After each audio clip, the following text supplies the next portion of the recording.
Mephigog, thank you for your question. And the question is, have I ever been mistaken for a doped up Rasta? And I'm paraphrasing here.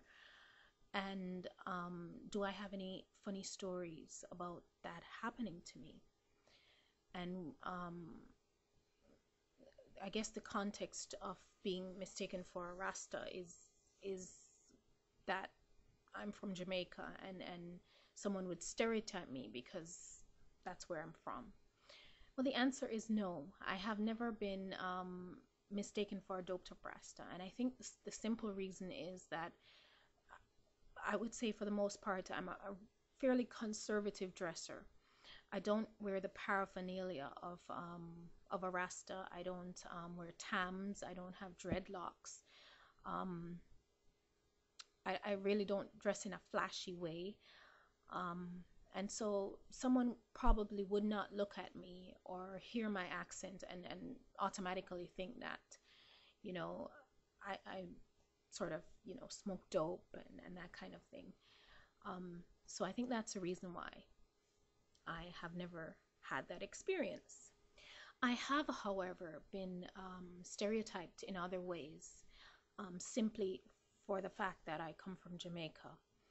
And those ways are related to poverty, or the perception that a country like Jamaica is a poor country. And it's not so much poverty in and of itself, but the things that people assume go along with poverty. Things like the fact that maybe, or the impression that maybe poor people don't have as much education, they're not as smart. They think that poor people are unsophisticated and base, and don't really have, they can't think critically.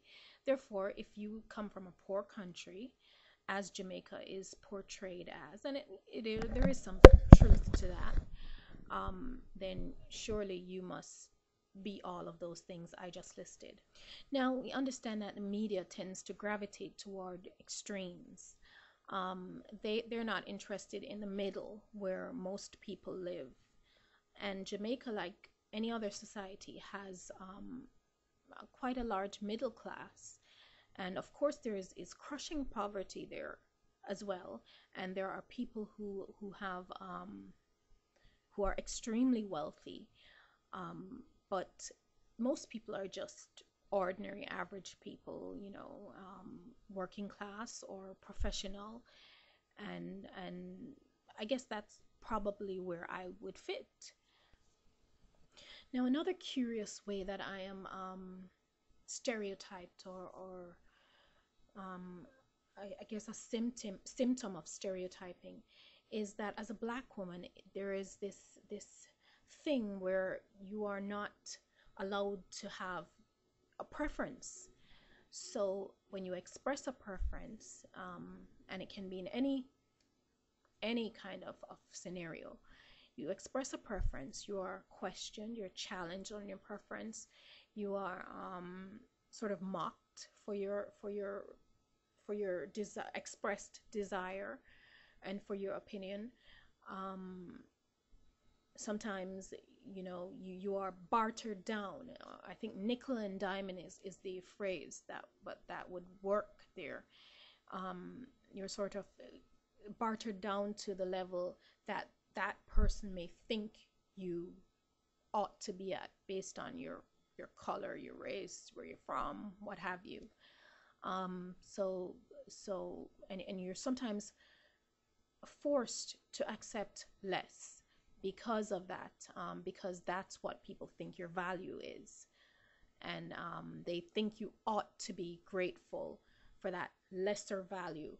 And it's purely an arbitrary value placed on you based on, arbitrary things. It's not based on your true value. Okay, so that's it. I hope it wasn't too boring. Hope you managed to make it till the end. But no, I've not been stereotyped in that particular way. And as for pot, I have to say, or ganja as it's called in Jamaica, I've I mean, when I lived there, it was fairly easily available. Um, in most, the average family might use it. You know, if you had a grandmother who grew up in a rural area, you might use it for medicinal purposes. You could make a tincture, which is um, uh, where you add alcohol and the compounds leach out into the alcohol, and you might swallow a teaspoon for a stomach ache or something like that. um, but smoking it, no. um, but it was easily available. It was just sort of part of our culture in a very practical sense, and Jamaicans are nothing if not practical. um, and that's about it. But thanks again for your question. I really enjoyed that because, as I said, I had very little material to talk about, but it's kind of sparked that creative bug, and now I got some more ideas. And thank you again.